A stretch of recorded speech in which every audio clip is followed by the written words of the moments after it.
G'day viewers, welcome to another super cool repair video from the Goat Shed, located in Newcastle, New South Wales, Australia. So today is Friday the 24th of May 2023. It's a balmy 18 degrees Celsius outside, which equates to about 64.4 degrees Fahrenheit. Now we're just in between jobs here at the moment. We're waiting on parts for 3 machines to come in. Hopefully they'll arrive soon. But for those of you that follow us on our Facebook page, and if you don't you should, which is the Goat Shed EM Pinball Repair Specialists, you would have been aware that last December we put some photos up of a motorboard out of a game we acquired in November, and that was the Gottlieb Lightning Ball, which was produced in December 1959. Wow, a long time ago. Even Spanky wasn't born then. So what we decided we should do, because we'd already done the motorboard, we should start some work on the Playfield. Now, I probably should have thought earlier to be able to turn the Playfield over and show you, but once again we did post a photo of it on our Facebook page. The Playfield's been mylar'd, and we feel that we'll be able to get that off hopefully, and we should come up with a really nice machine. Now, only one problem down near the flippers, there's a bit of flipper drag which we're going to have to attend to down in the part, you know, where it looks like it's wood grainish between the flippers, and someone at some point in time has put a goddamn post in there. Why people do that I don't know. But needless to say, we've got this out now and we're into it. So you can see here clearly we've got some new lamp holders that we've put into it. Everyone's going to be changed. And we've had a visual inspection of things on the game to see what we can see needs doing. And look, so far we've found a few little things, nothing major, but we've discovered that there's a little bit of red tape there in that relay, which is an alternating relay, so clearly there's either been some residual magnetism there and or a sticking armature plate. We'll have to pull that armature plate out and overhaul that. We'll be doing that soon. No, it's pretty bad. It's not working at all. We've also found that we had in the actual trip bank, we've had a couple of wires off which we've soldered back on, and if you have a look right up the top there, you can see near Spanky a nice shiny reset coil casing. We've cleaned all that up. We've got all the slingshots out of the game ready to do some work on. Now, up the back you can quite clearly see some yellow labels. I'm not sure, someone's either made those. They're not new coils, they're the old style coils, so I think someone started to do a bit of work on this and then they've stopped. Now the chap we bought it off, what he was going to do with it was do it all up, and apparently he's a carpenter and he started to do a part of the cabinet which we've got to finish off, which is fine, and we've got our carpenter here at the moment doing work on the back veranda area, and while he's here we might utilise him to do a bit of work on that, because we would like to take this to our Pinfest this September. So we've actually got a little bit more work to do under here. We're going to have to put a flipper kit in.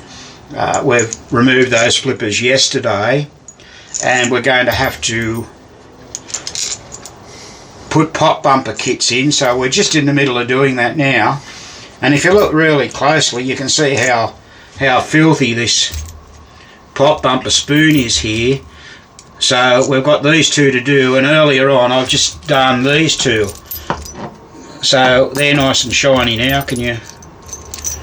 Let's had all the gunk removed off it. This one here as well. Just get the Dremel and clean them up. So in comparison to these, they'll all work a lot better. We're obviously putting new skirts on the bumpers. We're going to put new bumper bodies on. Also, this had the wrong flippers on. It had the flat top flippers. Someone's put in at some point in time. So we'll get the round ones happening. The bumper caps aren't too bad.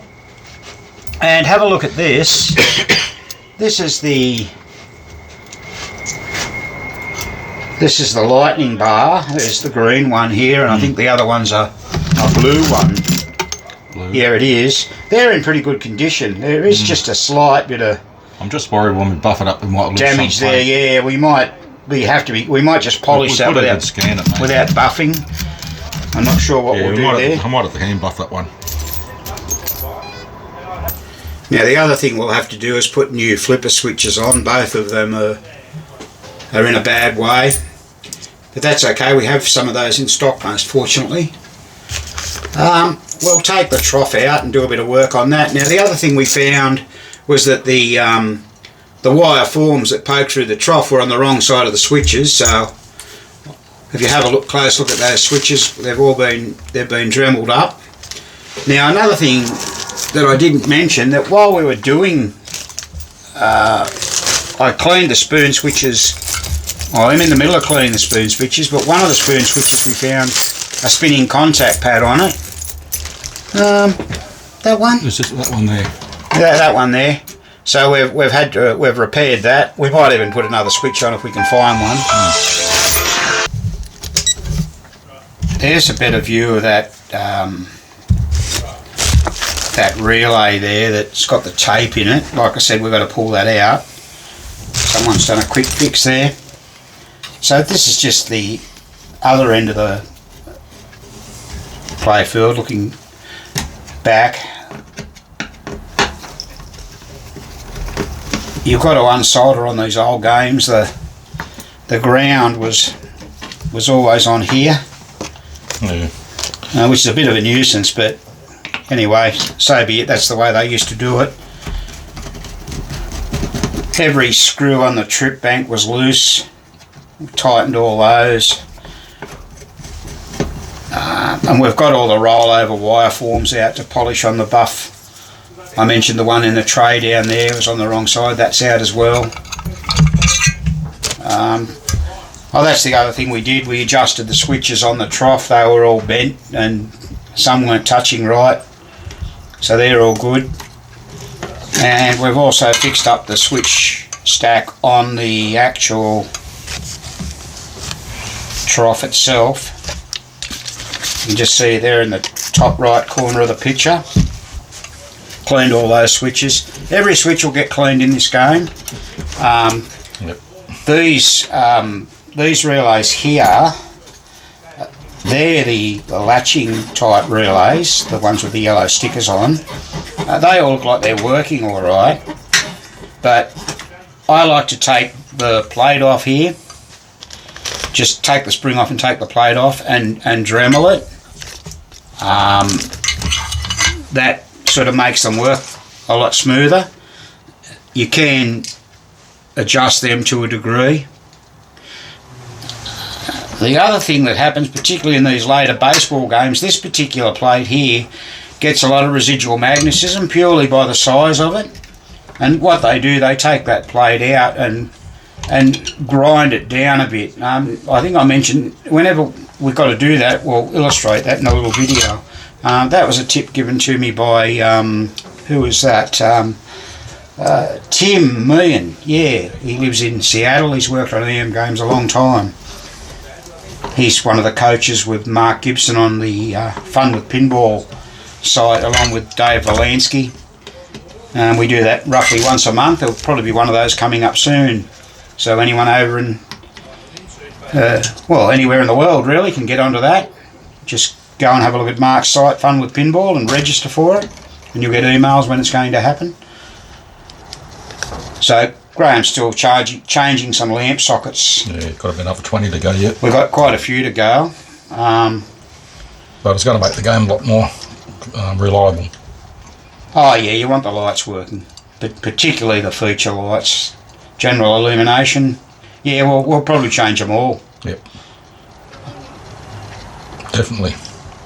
So that's sort of where we're up to with this. We won't make this a really long video, but this machine's going to be a showpiece. Well, hopefully it's going to get a respray. Just to sort of reiterate, anyone that follows us knows that this is what we do. We literally go through everything. And we visually look for things.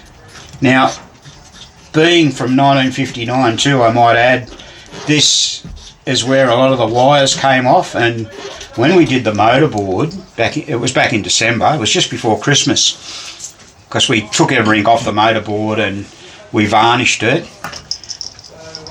One of the relays, when we were adjusting switches and that, literally every wire fell off it. Every wire. So we had to get the schematic and work out what wires went on what switch. And we think we got it right. I got someone to take a photo for me of theirs to make sure it was right. It's really hard. The wires were pretty badly faded. And thanks to David Lipinski for doing that for us. But yeah, we were reasonably confident we had them right. Just where it says slate and white, you know, they all fade to white, don't they? So we'll work it out if it's not right. Oh, of course we will. Yeah. Get Spanky on it. Yeah, Spanky will work it out. So that's probably a good overview of where we're up to with this. Anyone's got a lightning ball and they want to follow the adventures with it, well, when we're putting it back together, we'll do another video troubleshooting it. And we do have the schematic for this game, so that's good. Yeah, the original one, yeah. But it's a nice playing game. The one I played back in York, which was David Lipinski's, last October, it played really nicely. And it's got that feature where you've got to get the lightning ball. It's on a big circle. And ours is in really good condition. So yeah, if we get this going, we'll take it to our Pinfest, as I mentioned earlier, and other people can enjoy playing a game from 1959. And remember, it's still got light scoring. There's no score rule in this game. Must have been getting close to the end of the ones where it was just light box scoring only. Probably 6 months maybe. And as it was December 59, this could have well been one of the last games produced for that year. My goodness, I was 6 years old in December 1959. But that's okay. Now we get to enjoy working on these things that we used to play as kids. Yeah. Alright, well once again, we hope you found this video informative and useful. Please consider subscribing to our channel. And don't forget to give us the big thumbs up on our videos. Makes us keep making them for you. And as always, don't forget to let us know if there's any suggestions on videos you'd like to see in the future. We'd love to be able to try and do something for you. And we can all learn from each other. And I think that's an important aspect of this hobby. And oh look, there's a special treat. Cecil's just joined Spanky. I think they're off to the pub very shortly. And I don't know if they'll let Spanky in after that last fight he had there. It was quite horrific. Okay then, in the meantime, this has been another Goat Shed presentation.